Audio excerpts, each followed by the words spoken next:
You know, some people buy things thinking that they're going to like what they're buying, because that's the reason they buy it, right? I buy things because I think, I'm probably not going to like this, but I'm going to buy it anyway. I'm a very pessimistic person, got a very terrible outlook on life. In fact, I was told by a shrink that I'm crazy. And I told him, well, I want a second opinion. And he said, okay, you're ugly too. That's Rodney Dangerfield again. I love that guy. But this is what this is leading up to. It's the Tech Authority wiring information. Note I said wiring information. I didn't say wiring diagram. And that's because I don't think it's wiring diagram, like little capacitors and resistors and diodes, and it's not that. It's just general information about the PCM connects to the leg bone and the leg bone connects to this, that sort of thing. You know what I mean? But there's some specific things that I want to know about this truck, and that's why I got it. And I just wanted to throw money away. You look at it and you say, well, how the hell do you use it? Do I need to stick it in a card reader, or how does it work? Well, it's got a little hinge on it right here, and it flips out like that, and you stick it in your USB. You put the gold against the thick part of the USB. You can tell by my technical terms about computers that I know a lot about them. But that's the way this thing works. So it can actually go in both ways. So if it doesn't work this way, put it in this way. But that's what you get. It has a key. I've already copied it over to my computer though, and it works fine with the, as far as I can tell. You know, you just copy, it's about 4 gigs of information. You can copy it onto a USB if you want, for that matter. Copy it anywhere. And I copied it into my documents drive on my computer. And, you know, you can use it that way.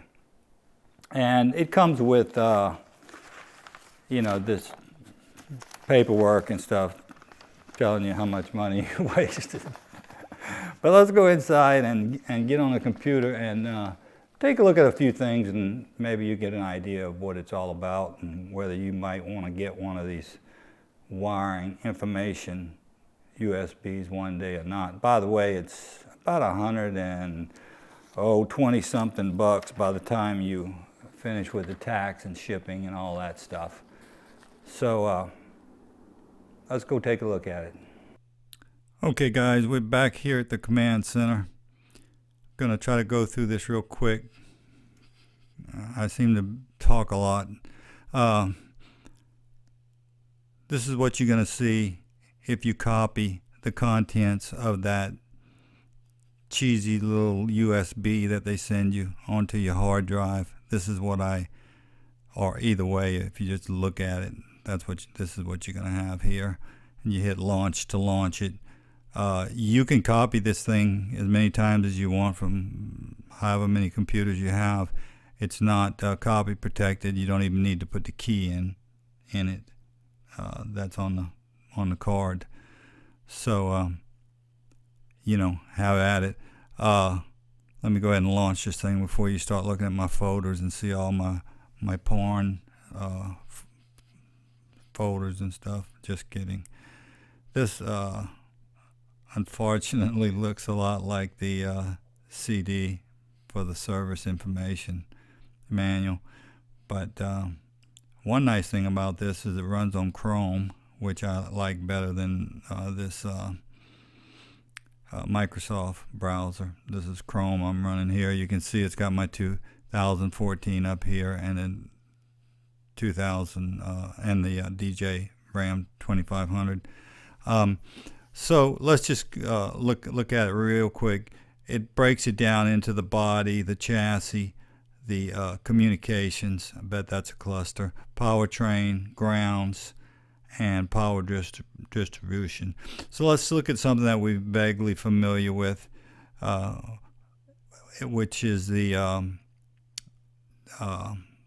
last video, or one of the last videos I did on the killer boat issue on the grid heater. That's going to be under, and I've just looked at this briefly, but it's going to be under engines, I'm pretty sure. And you have your cooling stuff here. You've got your intake air diesel. That's what we want right there. There's the diagram. Now, this is what I was kind of afraid of when I was talking by my truck earlier, and this is the powertrain. Excuse me, somebody corrected me on that. Powertrain control module here, and all of these different sensors feed into it. I would like to know more about how these sensors react together. You know, what does this one affect this one, and at what level, and how these things are interconnected inside would be helpful in either troubleshooting or just learning more about it. Here's our grid heater over here. You remember we were talking about the grid heater circuit. It's so simple a caveman can do it. Well, that's it right here. It just comes right off the right battery terminal, passenger side I should say, and it's red because it's your hot side, your plus. It comes over here to your relay, which is open right now, and that's because that's the on the shelf condition, open. And the intake air heater, which is what RAM calls, what we call the grid heater, is right here. It's got a very, very low resistance. It allows about 215 amps to run through it when you close that relay, and that's what makes it heat up. One thing that was pretty cool, I thought, that I'll show you real quick if I can find it, was the on the body, on the mirrors. If you look at the mirror, you look at the connections, and they show all the connections and stuff. But let's look at the ambient air temperature sensor. I would have never thought to look here. Here's the connector. I don't know. I'm not so sure how valuable that stuff is. But here's the location. That's very valuable, and it shows the location of every connector on this truck. And it's in the driver's side door, in the mirror, which is kind of interesting. I would have never guessed that in 1,000 years. You know, I would have thought that would be up there in front of the radiator or somewheres. You can see why this would be more accurate, because the radiator heat idling is would affect it. But anyway, that's about it, guys. You can kind of get an idea of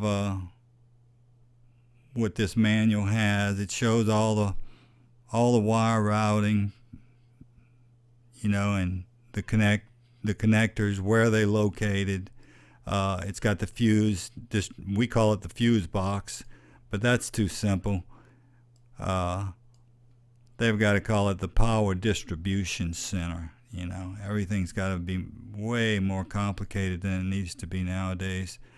But it shows your fuses. That's not all of them, though, for whatever reason.